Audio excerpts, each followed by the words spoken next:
2009年，21岁的倪妮就读于传媒大学南广学院语言传播系。由于长相出众、气质过人，专业成绩优异，并且说了一口流利的好英语，倪妮一入学就成了学校里的风云人物，身边不乏追求者，深受班主任器重。都说长得漂亮的女孩运气不会太差，这句话一点没错。倪妮每天收情书和礼物收到手软，大家有什么好事第一个都会想到她，就连食堂阿姨打菜的时候都会给她多打一点。倪妮非常享受被众星捧月的感觉，很早就知道了利用身边的人得到自己想要的东西，靠着美貌和交际手段获取了不少便利。这一年，张艺谋带着剧组人员去到各大艺术院校，为自己的新作《金陵十三钗》选角。其实张艺谋前2年就已经开始选角了，但选了很久都没能选到让自己满意的女主角。不为别的，只因这部电影是张艺谋的精心之作，而且张艺谋对女主角玉墨要求严苛，要求年龄段与外形合适，英文流利，有南京籍，会讲南京话，能同时符合这4点的圈中女演员少之甚少。因此张艺谋为了寻找合适的女主角，跑遍了艺校，奔波了2年时间。倪妮在班主任的引荐下得到了试镜机会。倪妮的出现让张艺谋眼前一亮，当张艺谋看到倪妮试镜影像的那一刻，立马拍案叫绝，觉得她就是自己想要的女主角，一锤定音让倪妮出演玉墨。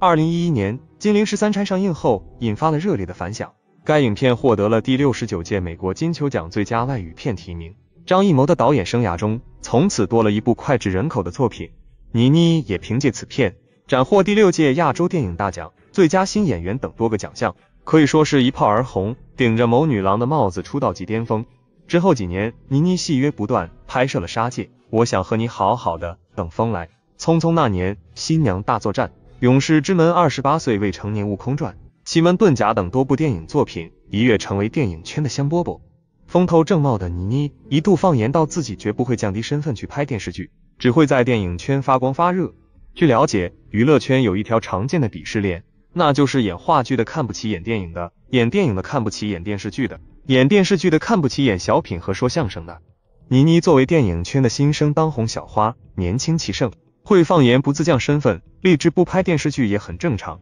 然而谁也没想到的是，仅过了短短几年时间，倪妮的豪言壮志就化为了泡影。她不但被电影圈唾弃，而且还狠狠打脸，拍起了电视剧。从2018年之后，倪妮的演艺事业走起了下坡路，人气和口碑大不如前。无奈之下，她只能自降身份，拍起了曾经放言不会拍的电视剧。倪妮的打脸之所以来得如此之快，全因她被扒出了6个黑料，这些黑料被称为6重门。6重门让倪妮原形毕露，事业遭受到了前所未有的打击。这6重门分别是陪睡门、照片门、整容门、撒谎门、背刺门、合约门。陪睡门。当年学习播音主持的倪妮参加《金陵十三钗》剧组演员选拔，在众多参选人中脱颖而出，获得了张艺谋的赏识，担任片中女主角赵玉墨。为了能让倪妮演好风情万种的玉墨，张艺谋特意把拍摄计划跟时间延后，专门花了3年时间秘密对倪妮进行演艺培训。每年的寒暑假，倪妮都会到北京开启封闭训练表演，张艺谋一有时间就会过去亲自指导。兴许是倪妮太虚心好学，张艺谋太诲人不倦，两人经常待在房间讨论剧本，1对1培训，一待就是一整天。有一次，张艺谋和倪妮被记者拍到在酒店培训，3天3夜未出。张艺谋和倪妮究竟是不是太认真训练，以至于废寝忘食，外界无从得知。可以肯定的是，由于两人走得太近，传出了不小的绯闻。2011年，《金陵十三钗》火热上映，瞬间掀起了一阵热潮。而比电影更火热的是张艺谋跟倪妮的桃色绯闻。倪妮和张艺谋被传关系非比寻常，据说之后倪妮能在电影圈站稳脚跟，并且资源不断，离不开张艺谋的鼎力相助，倪妮也因此被诟病陪睡上位。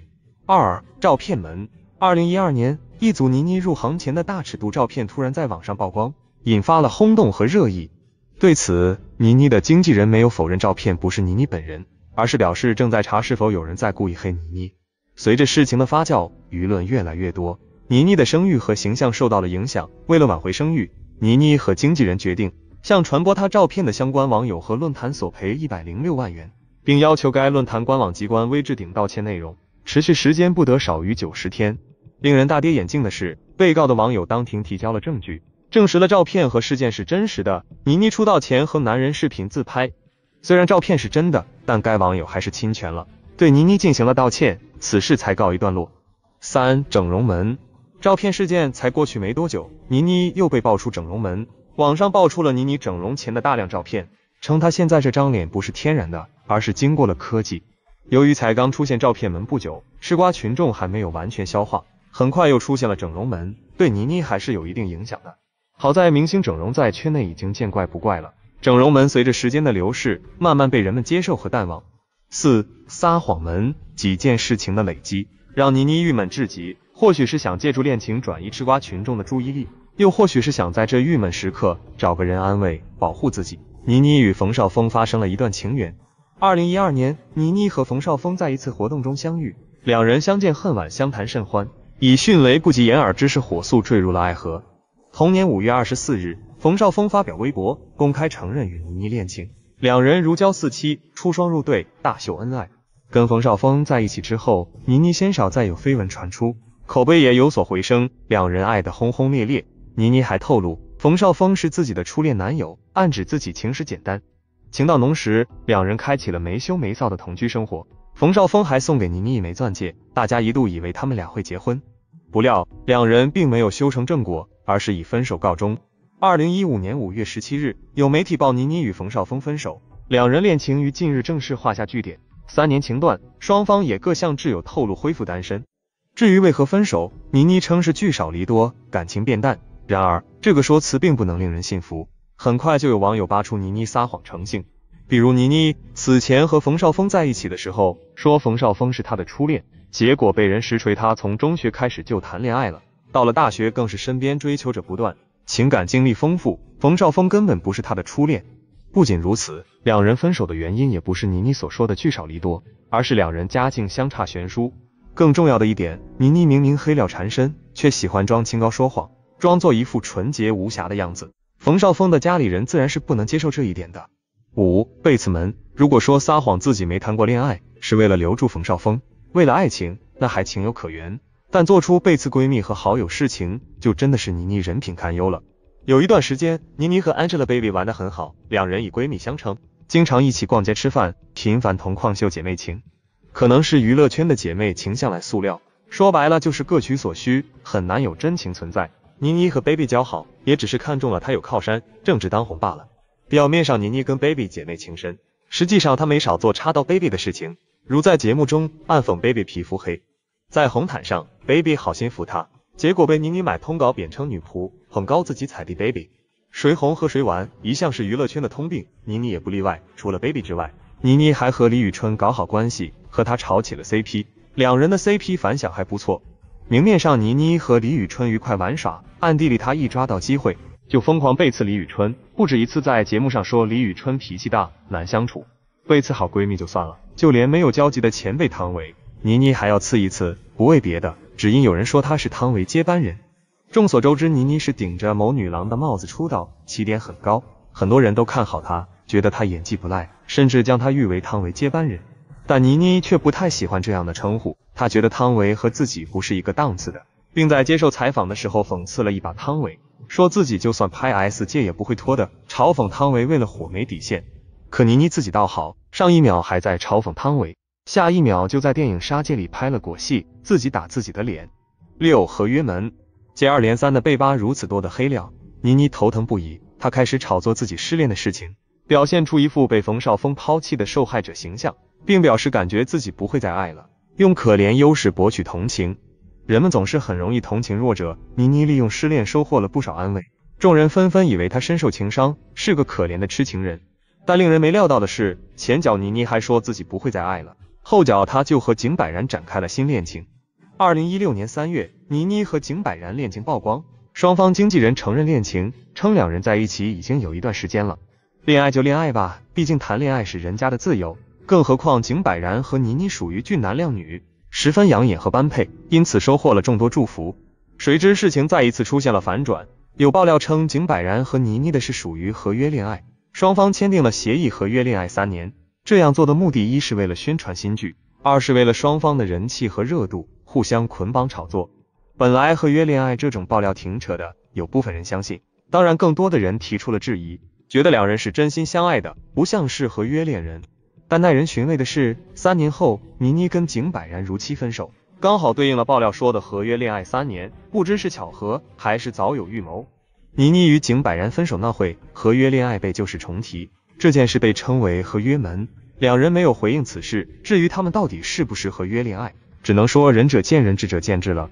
其实自出道以来，倪妮的黑料就没断过，尤其是发生了这6重文之后，倪妮的口碑和形象一落千丈，演艺资源大不如前。2018年跟井柏然分手爆出合约门后，倪妮的事业跌落谷底。随着年纪的增长，加上这些年来倪妮拍的电影票房和口碑都不算太理想，因此她放下了身段，开始接拍电视剧。这几年倪妮拍了不少电视剧，像《天盛长歌》、陈希元等剧都取得了不错的成效，倪妮的事业也有所回春。她双管齐下，电视剧和电影雨露均沾。经过时间的洗礼，倪妮的性子和演技都有所沉淀，也鲜少再有黑料爆出。昔日那个黑料女王，媒上也不及巩俐，但愣是在竞争激烈的娱乐圈闯出了自己的路。有人开玩笑说，她成功背后有男友团的功劳，真是这样吗？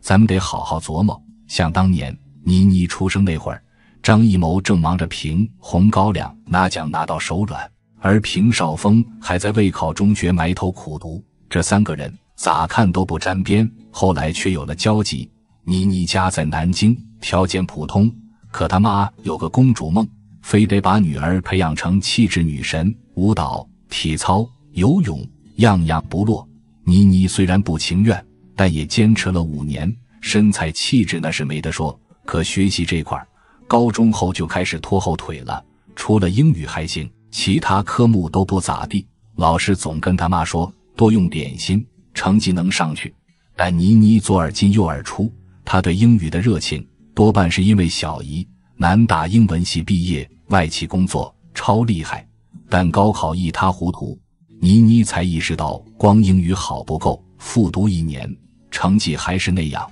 再加上高考要改革，她不敢再读，就选了所3本大学。没想到这成了她人生的转折点。2007年倪妮进了中国传媒大学南广学院，心里还想着以后进外企呢。大1就申请去德国实习，虽然表现一般，但这经历也算宝贵了。到了大3，张艺谋的金陵13钗选角，条件就俩，南京人，英语溜，倪妮就这么稀里糊涂的全符合了，缘分啊！但她却没有前去面试，只因在她的自我认知里，自己充其量只是不丑，跟漂亮还差得远。然而就当他待在家中度过周末时，却接到了表演系老师的一通电话。倪妮是播音系的学生，不知道何时得到了表演系老师的注意，以至于老师特意打电话来建议他去剧组面试。作为学生，终究不好驳老师的面子，倪妮本着应付差事的心理，素面朝天的录了个面试视频交了上去。殊不知无心插柳柳成荫，上万人的海选之中，倪妮脱颖而出，得到张艺谋的青睐。尽管谈起对倪妮的第一印象时，张艺谋曾说过，也说不上她哪漂亮，但就能让人一眼记住。此后在张艺谋的安排下，倪妮进行了为期2年的秘密训练，原本的青春女大学生也在日复一日的培养下，成了大荧幕上风情万种的情怀名妓。6亿的票房成绩成了倪妮的演艺圈起点，如此高的出道成绩可谓是前无古人。然而就在1年后，倪妮的一个选择直接断送了自己的前途。虽然6亿的票房成绩对于倪妮而言已经足够高，可对于张伟平和张艺谋预期的10亿来讲却远远不够。合作数十年的2人将失败的矛头都对准了对方，张伟平计划的商业蓝图破碎，张艺谋梦寐以求的奥斯卡也化为虚影，两张分家的局面显然已经摆在眼前。而初出茅庐的倪妮也跟着陷入了两难，一面是提携自己的贵人，一面是背后依靠的资本。性情使然的倪妮决定不忘提携之恩，坚定地抱紧了张艺谋的大腿。哪曾想一夜之间，张艺谋就深陷超生风波，而张伟平又在此时收回了倪妮的艺人管理权。自身都不保的张艺谋根本无暇顾及自己这位新晋谋女郎，倪妮只能咽下她在这个圈子里吃到的第一个教训。但之后的处境却比他预想之中的更加糟糕。张艺谋在签约新公司后并没有顾及自己，而是就走了另一位谋女郎，剩下倪妮一个人留在不受待见的老东家里，结果自然是可想而知。张伟平不仅不再给倪妮接任何工作，甚至连原定的颁奖典礼也取消了倪妮的出场资格。与此同时，在天涯社区中出现了大量的黑贴，腹背受敌的倪妮一下从最强新人沦为最惨谋女郎。认清现实后的倪妮也终于意识到靠谁都不如靠自己，而她的垂死挣扎也成了她反败为胜的关键。因为无戏可拍，倪妮只好转换赛道，试图通过一些杂志的拍摄替自己维持曝光度。为了更好地在时尚圈站稳脚跟，倪妮也开始参加各种类型的时装周活动。终于在一次活动上，她遇见了自己的救星，当年的冯绍峰可谓是当红新贵，好几部作品都成了各大电视台的热播剧。不仅如此，还登上了春晚的舞台。而倪妮好巧不巧地被安排在了冯绍峰的座位旁边，两人也不可免地展开一番交谈。未曾想一番闲聊之下，冯绍峰的芳心就这么被倪妮俘获了。在得知倪妮正深陷水深火热的危机之中，一出英雄救美的好戏也拉开了序幕。冯绍峰先是动用人脉帮倪妮解决那些棘手的官司，接着又让自己的经纪人替倪妮成立了工作室，并为倪妮拉来了大量的商务代言资源。在冯绍峰为范式的帮助下，倪妮终于得以逃离绝境。而面对冯绍峰如此大恩，无以为报的倪妮只好选择以身相许。两人随即公开了恋情，形成了1+1大于2的情侣效益。然而这段患难见真情的感情却没有走到最后。在两人交往的第3个年头，冯绍峰突然被媒体拍到和星女郎林允的同游画面。尽管双方都对此做出了辟谣的澄清，可就在2个月后，倪妮这边却和冯绍峰便宣布了分手。当年感情正浓时在社交平台上发出的那句“若我与倪妮分手，我的名字便倒着念”，也成了网友用来调侃的一句笑话。但刚分手时的倪妮状态并不好，作为女演员的她本应该保持身材，却选择了用暴食的方式疏解心情。最夸张的一次，从早上醒来就开始吃包子，一直吃到晚上闭眼睡觉，把身边的工作人员都吓坏了。好在新欢马上接替旧爱，早在拍摄《等风来》时，倪妮就接触了帅气优秀的井柏然。尽管当时倪妮正处于和冯绍峰的甜蜜热恋之中，可井柏然仍坦然地承认自己对倪妮的欣赏。在被问到最想和哪位女明星谈恋爱时，井柏然直接回答：“我会选择倪妮，因为她很美很性感。”当时无人在意的一句回答，终究为日后埋下了伏笔。在冯绍峰再次被曝和林允恋爱时，倪妮紧随其后承认了自己和井柏然的恋情。不同于上一次的被拯救，这一次的爱情是绝对意义上的势均力敌。倪妮已经凭借敏锐的时尚眼光成了时尚圈的宠，而井柏然也凭借《捉妖记》一炮而红，强强联手的爱情让他们成了娱乐圈备受关注的一对。倪妮一直停滞不前的演艺事业也在此后有了新的生机。和井柏然在一起后，倪妮的演艺资源有了明显的提升，先是和霍建华合作演出了《28岁未成年》，接着又携手陈坤出演了《天盛长歌》。值得一提的是，倪妮一直被人诟病的演技也通过此剧得到了口碑逆转，但票房毒药这个头衔却没能就此摆脱，只因那一年国家着重整顿天价片酬现象，而倪妮却被爆出片长高达9800万，甚至比咖位更大的杨颖还高出1800万。雪上加霜的是，这部剧的收视率竟创下芒果台新低，直接让片方损失了高达6个亿的投资。事业上的打击虽然到此为止，可爱情的失败却接二连三。同年，井柏然和倪妮宣布分手，有网友趁机提出质疑，怀疑两人只是合约情侣，毕竟两人在一起后的热度很高，